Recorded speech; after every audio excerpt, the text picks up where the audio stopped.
नमस्कार दोस्तों। आज हम क्रिसमस के बारे में बात करेंगे जो पूरी दुनिया में मनाया जाता है। यह न केवल एक धार्मिक पर्व है बल्कि एक सांस्कृतिक उत्सव भी है। क्रिसमस की शुरुआत ईसाई धर्म से हुई थी जब यीशु मसीह का जन्म हुआ था। लेकिन इस दिन को मनाने की परंपरा कुछ पुराने पगान उत्सवों से भी जुड़ी हुई है। उदाहरण के लिए यूल और सैटरनालिया जैसे पर्व भी इसी समय मनाए जाते थे। क्रिसमस का धार्मिक महत्व बहुत गहरा है। यह दिन यीशु के जन्म का प्रतीक है जो दुनिया में शांति और प्रेम का संदेश देने आए थे। यह हमें मानवता, दया और भाईचारे की याद दिलाता है। क्रिसमस की परंपराएं बहुत खास हैं। उपहार देना, जो यीशु के 3 ज्ञानी पुरुषों से जुड़ा हुआ है।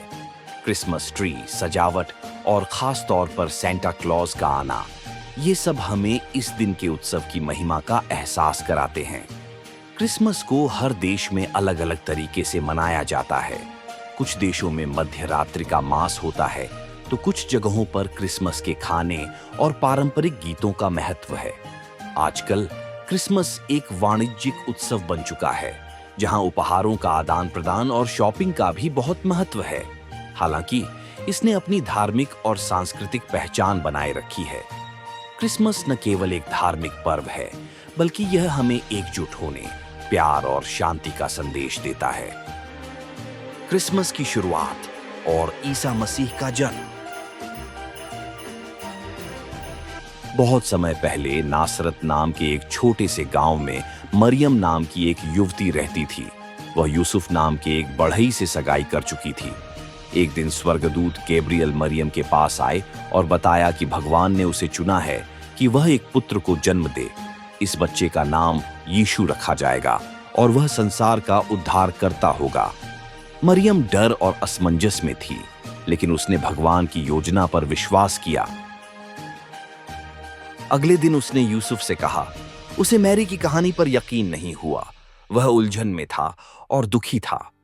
और मरियम के गर्भवती होने की खबर सुनकर यूसुफ परेशान हो गया। लेकिन एक स्वर्गदूत ने उसे सपने में दर्शन दिए और उसे भरोसा दिलाया कि बच्चा पवित्र आत्मा के जरिए गर्भ में है और लोगों को उनके पापों से बचाएगा। यूसुफ एक धर्मी व्यक्ति था। उसने परमेश्वर की आज्ञा मानी और मरियम को अपनी पत्नी के रूप में स्वीकार किया। उसी समय रोमन सम्राट कैसर ऑगस्टस ने जनगणना का आदेश दिया जिसमें सभी को अपनी पैतृक नगरों में जाकर नाम दर्ज कराना था। चूंकि यूसुफ राजा दाऊद के वंश से थे, वे और मरियम बेतलेहेम की यात्रा पर निकल पड़े। जब वे बेतलेहेम पहुंचे तो वहां यात्रियों की भीड़ थी और उनके लिए किसी सराय में जगह नहीं थी।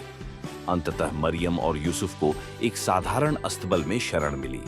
वहीं जानवरों के बीच मरियम ने यीशु को जन्म दिया।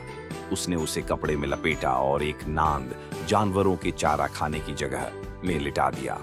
उसी रात पास के खेतों में कुछ गडेरिये अपने झुंडों की देखभाल कर रहे थे। अचानक प्रभु का एक स्वर्गदूत उनके सामने प्रकट हुआ और चारों ओर भगवान की महिमा चमकने लगी। गडेरिये डर गए, लेकिन स्वर्गदूत ने उनसे कहा, डरो मत, क्योंकि मैं तुम्हें बड़ी खुशी का शुभ समाचार सुनाता हूँ। आज दाऊद के नगर में तुम्हारे लिए एक उद्धारकर्ता का जन्म हुआ है। वह मसीह प्रभु है। स्वर्गदूत ने कहा कि वे उस बच्चे को कपड़े में लिपटा और नांद में लेटा हुआ पाएंगे।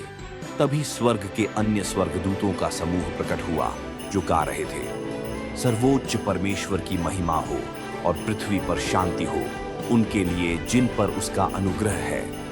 गडेरिये तुरंत बेतलेहेम गए और मरियम, यूसुफ और बच्चे यीशु को वैसा ही पाया जैसा स्वर्गदूत ने बताया था। वे बहुत खुश हुए और भगवान की स्तुति करते हुए उन्होंने जो देखा और सुना वह सबको बताया। दूर कहीं कुछ ज्ञानी पुरुष, जिन्हें मागी भी कहा जाता है, आकाश में एक अद्भुत तारा देखते हैं। उन्हें विश्वास होता है कि यह किसी महान राजा के जन्म का संकेत है। वे तारे का पीछा करते हुए यीशु तक पहुंचते हैं। उन्होंने उसे सोना, लोबान और गंधरस के उपहार दिए और उसे राजा और उद्धारकर्ता के रूप में सम्मानित किया। इस प्रकार बेतलेहेम के एक साधारण अस्तबल में यीशु मसीह की कहानी शुरू हुई, जो सारी मानवता के लिए आशा, प्रेम और मुक्ति की कहानी है। तो इस क्रिसमस पर हम भी अपने परिवार और दोस्तों के साथ खुशियां मनाएं और इस त्योहार का असली मतलब समझें।